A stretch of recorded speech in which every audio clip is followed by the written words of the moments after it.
had lived on his family's farm in Iowa his whole life, so morning chores were not uncommon to him. Lifting his basket over his head, he made his way to the large cornfields far behind the barn closet to his house. The harvest season was upon him and his family, so they had been very busy in the past few weeks. As he walked out to the field, he couldn't help but notice the scarecrow that was perched high above the swaying corn stalks. That old thing had been in the same spot for as long as he could remember. The years of wear obviously taken a toll on the old scarecrow. Her long, coarse black hair was a mess, her dress tattered and torn, and her pale body stained with dirt and crop dust. He thought to himself about fixing her up someday. He stood silently staring at his old friend, remembering how he had shared so much with the animate object when he was younger, and felt alone. Her internal smile and blank eyes were comforting to him, a silent promise to never tell a soul all he had told her. It had been a couple of years since he had talked to the scarecrow.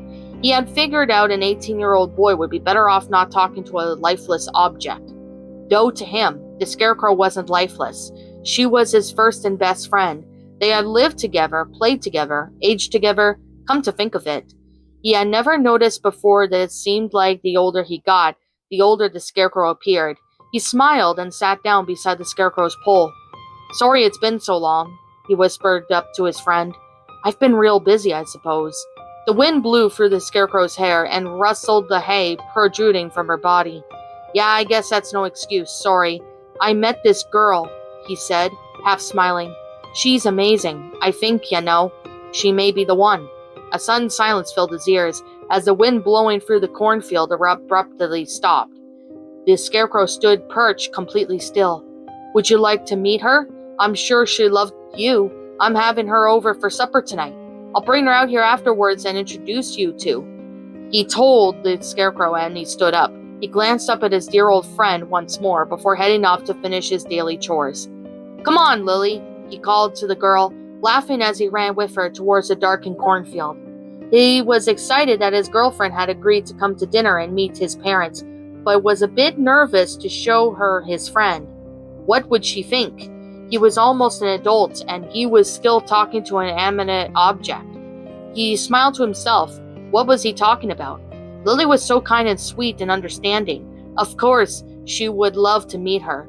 He turned his back to see if his girlfriend was still following, and couldn't see her. "Lily," he shouted again, as he looked around for her, smiled. "Don't you think you could still hide from me in my own field?" he said as he crept around silently looking for her. Pushing through the corn stalks, he came up upon the scarecrow's perch, seeing the back of his friend's first. "Hey there," he whispered. I brought her to see you." He broke off suddenly when he walked in the front of the scarecrow and found that it wasn't his friend who occupied the perch at all, but Lily. Her arms and legs were bound coarsely with dirty ropes to the old wooden post, and stomach cut out open with her internal fluids dripping from the wound. His face paled as he dropped to his knees in shock. As his hands touched the ground, he felt a piece of paper right beside him on the wooden post. Hands shaking, he picked it up and read the poorly written message. "Now you don't have to be so busy." He read aloud, his voice shaking and eyes filling with tears. He tore up the paper and stood once more to look at the corpse hanging on the perch in front of him, before turning around to meet her ever-smiling face of his dear old friend. What's up, my pretties? It's the Lion Queen here. I want to appreciate you all for tuning into this video, and I do appreciate you guys supporting my video by giving this video likes and stuff. If you really enjoyed this video, be sure to leave a like, comment and subscribe if you're new, ring the bell for notifications to when I upload so that way you guys will get updated for whenever I upload. If you want to follow me on Twitter or DeviantArt, feel free to leave a follow on those if you are interested in following me on those socials. If you want to support my backup channel known as Miss Dark Shigo, feel free to subscribe to it, as a link to that will also be in the About page section. And with that being said and that being the case, thank you so much for watching, my pretties, and as always, please stay pretty.